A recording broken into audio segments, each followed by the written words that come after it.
नमस्ते, मैं हूं संजय दीक्षित और आप देख रहे हैं दी जयपुर डायलॉग्स। इस वीडियो को शेयर करें, लाइक करें, चैनल को सब्सक्राइब करके बेल आइकॉन दबाएं और पत्रम पुष्पम के साथ हमारे चैनल को आर्थिक सहायता भी देते रहें।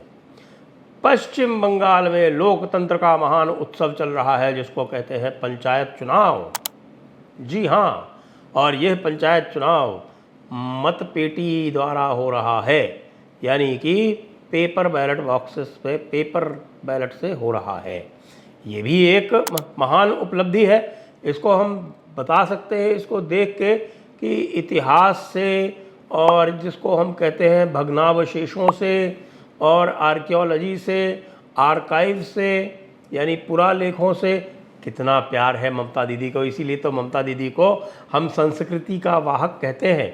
वे अभी भी पुरानी संस्कृति से इतना जुड़ाव रखती हैं कि वे किसी भी स्थिति में पंचायत जैसा चुनाव जो है वो कभी भी वो ईवीएम से नहीं होने देंगी, क्योंकि ईवीएम आप जानते हैं, ईवीएम तो भ्रष्टाचार की वाहक है। ईवीएम तो लोकतंत्र के नाम पर धब्बा है। ईवीएम तो एक प्रकार से चुनाव की प्रक्रिया यानी कि प्रजातंत्र की प्रक्रिया को ध्वस्त करने का एक निमित्त है। इसलिए हमारी दीदी ने चुनाव आज भी बैलेट बॉक्स से और बैलेट पेपर से करवाए हैं, और बैलेट पेपर और बैलेट बॉक्स से चुनाव करवाने के बहुत भारी लाभ होते हैं, वो हम आपको बताएंगे। लेकिन ये जानकर भी मुझे बहुत खेद हुआ कि 2018 में ऐसा कहा जाता है कि पंचायत चुनाव वाले दिन 29 लोग जान से गए थे, और इस बार तो अभी तक केवल 25 का समाचार आया है। ये तो मुझे लगता है इसके ऊपर तो खेद प्रकाश होना चाहिए। जो पश्चिम बंगाल इलेक्शन कमीशन है उसको इसके ऊपर खेद प्रकाश करना चाहिए। ये तो बिल्कुल भी उचित नहीं है कि आप एक छोटा सा कीर्तिमान भी तोड़ ना सकें। इससे अच्छा तो कार्यक्रम मुझे याद है 77 से लेके 81 तक मैं कलकत्ता में पढ़ता था, और उस समय जो कीर्तिमान स्थापित किए जाते थे हमारे वामपंथ के राज्य में, ये तो उसके कहीं आसपास भी नहीं पहुंच पा रहा है। ममता दीदी, इसके ऊपर आपको विचार करना पड़ेगा। ऐसा क्यों? ये पूरी की पूरी लोकतांत्रिक प्रक्रिया दूषित क्यों हो गई है? निश्चित रूप से इसमें विपक्षियों का हाथ है। अब मैं आपको बताता हूँ जो मैंने आपको बताए थे कि बैलेट पेपर और बैलेट बॉक्स से चुनाव करवाने के क्या लाभ हैं। ये लाभ जो हैं वे महान लाभ हैं। ये मुझे जहाँ तक याद पड़ता है कि अंतिम जो लोकसभा चुनाव हुआ था बैलेट बॉक्सेस और बैलेट पेपर्स के साथ में, वह संभवतः 1999 में हुआ था। ये संभवतः 2004 में भी हुआ था, 2004 में भी हुआ था। लेकिन 1999 में तो मैं उसका प्रत्यक्षदर्शी हूँ। महाराजगंज नाम की एक कॉन्स्टिट्यूंसी हुआ करती है बिहार में, जिसका कुछ भाग, बल्कि उसका अधिकतर भाग जो है वो छपरा ज़िले में पड़ता है, कुछ भाग सीवान ज़िले में पड़ता है। तो वहाँ पर मैंने देखा कि भाई ये जो बैलेट बॉक्स और जो बैलेट पेपर है, इनकी सहायता से कितने वैज्ञानिक तरीके से वोट डाले जा सकते हैं। देखिए, इसमें वैज्ञानिक तरीका क्या है। पहले आप तय कर लीजिए कि भाई कैसा है, कौन सी स्थिति है, कहाँ पर जो है फर्जी मतदान की आशंका है। जब फर्जी मतदान की आशंका है तो उसको रोकने मत पहुँचिए, क्योंकि भाई आप वहाँ रोकने जाएंगे, लड़ाई झगड़ा होगा, टंटा होगा, और बगैर मतलब किसी के सर फूटेंगे, किसी का कपाल जाएगा, किसी के हाथ पैर जाएंगे, पता नहीं किसी की कोई जान भी चली जाए तो क्या। तो इसके लिए बड़ा ही वैज्ञानिक इन्होंने सिस्टम कर रखा था, और वो ये कहता है कि जहाँ भी हम कमज़ोर पड़ रहे हैं वहाँ पर रीपोल करवा दो, क्योंकि रीपोल जो होते हैं वो कम होते हैं, तो जो बाकी सारी जो फोर्सेस होती हैं वो रीपोल के दिन इकट्ठा हो जाती है वहाँ पे। तो रीपोल करवा दो, तो रीपोल में हम अपने भी वोट डलवा पाएंगे। नहीं तो अगर रीपोल नहीं होगा तो हम अपने वोट नहीं डलवा पाएंगे। वो जाएंगे और वो वोट छाप लेंगे। अब आप पूछेंगे ये वोट छापना क्या होता है? वोट छापना भी एक बड़ी वैज्ञानिक प्रक्रिया होती है। देखिए, वोट छापने के लिए जो पूरे के पूरे जाके देखिए वहाँ गए, वहाँ पर जो वोटों का पूरा बंडल है वो ले लिया। वोटों का बंडल लेके उसके पीछे फॉइल लेके एक बंदा जो है कह फटाफट इसके पीछे साइन करो इसके पीछे। तो वो जो है वो 1 मिनट में 10 की स्पीड से तो साइन भी कर लेता है। और जहाँ तक उसके ऊपर ठप्पा लगाने का प्रश्न है तो भाई साहब ठप्पे यूं लगते हैं, ऐसे ऐसे ऐसे जगह। जरा काउंट कीजिए, मैंने तो 1 सेकंड में 10 लगा दिए। तो 1 सेकंड में 10 ठप्पे लग जाए, और अगर मान लीजिए 400 का है तो कितना टाइम लगेगा? 40 सेकंड। चलो भाई आदमी थोड़ा धीमा हुआ तो ज़्यादा से ज़्यादा 4-5 मिनट में तो 1000 मतपत्र जो हैं वो ठप्पा लग के और हो गए रुखसात।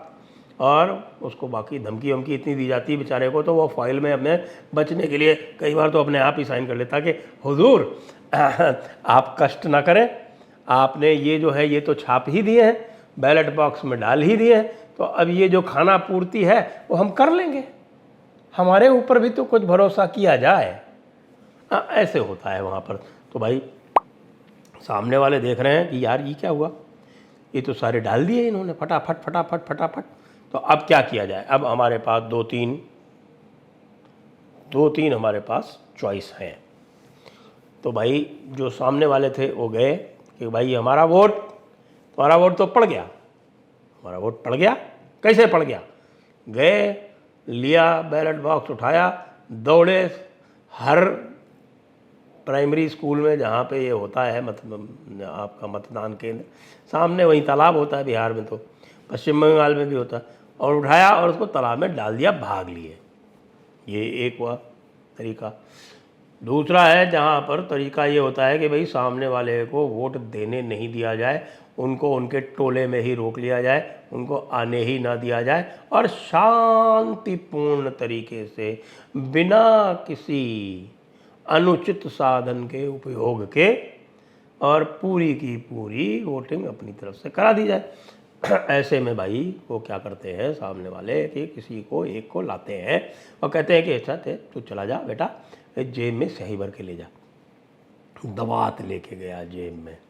अब दवात तो भैया जो है वहाँ पर आप लगा दो, आप वहाँ पे मेटल डिटेक्टर भी, डोर फ्रेम मेटल डिटेक्टर भी लगा दो, DFMD भी लगा दो, हैंड हेल्ड भी लगा दो, कुछ भी लगा दो, दवात तो ना पकड़ी जाएगी उसमें।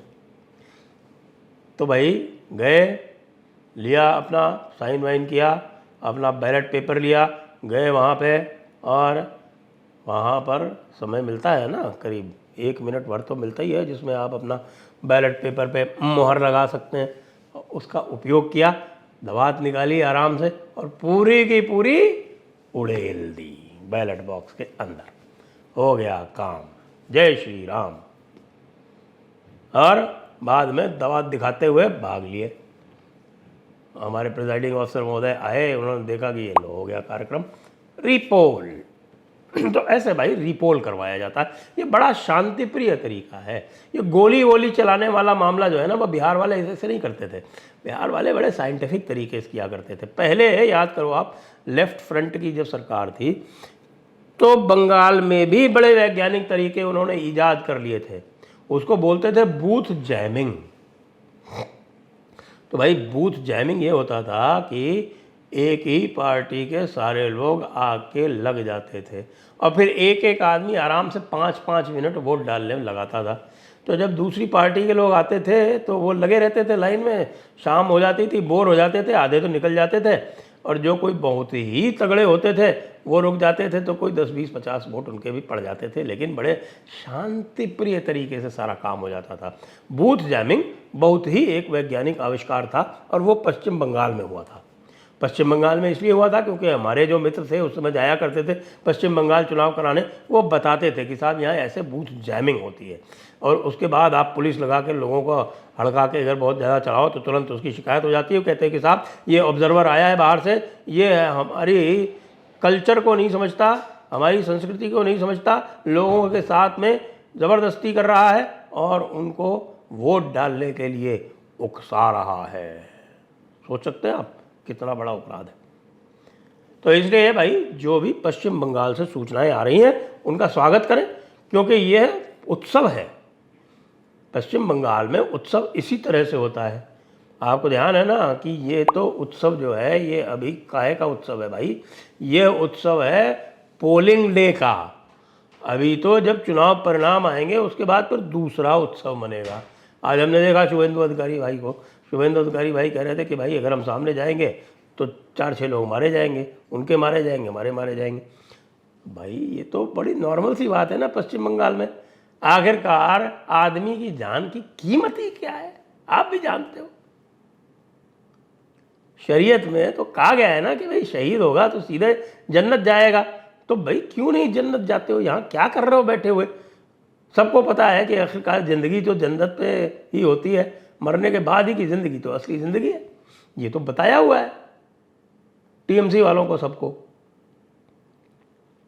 तो इसलिए जो लोग भी हाय तौबा कर रहे हैं पश्चिम बंगाल की चुनाव पर, वहाँ की हिंसा की निंदा कर रहे हैं, उनको हमारा जो पंचमक्कार, जो liberal, leftist, Islamist, media Lutyens वाला वो जो क्लास है, उससे सबक सीखिए कि ऐसे मौक़ों पर कैसे चुप रहा जाता है। और वैसे जैसे ही कहीं छोटा मोटा भी कुछ हो जाए तो कैसे उस सरकार को फैसिस्ट कहा जाता है। यानी कि आप पहले सीखिए, ये सीखिए कि ढोंग, ढकोसला, एक तरफा हरकत, ये सब क्या होती है। जब तक उसमें पीएचडी न कर ले, कृपया पश्चिम बंगाल के चुनाव के ऊपर टिप्पणी न करें। जय हो, जय बांग्ला, जय हिंद, जय श्री राम।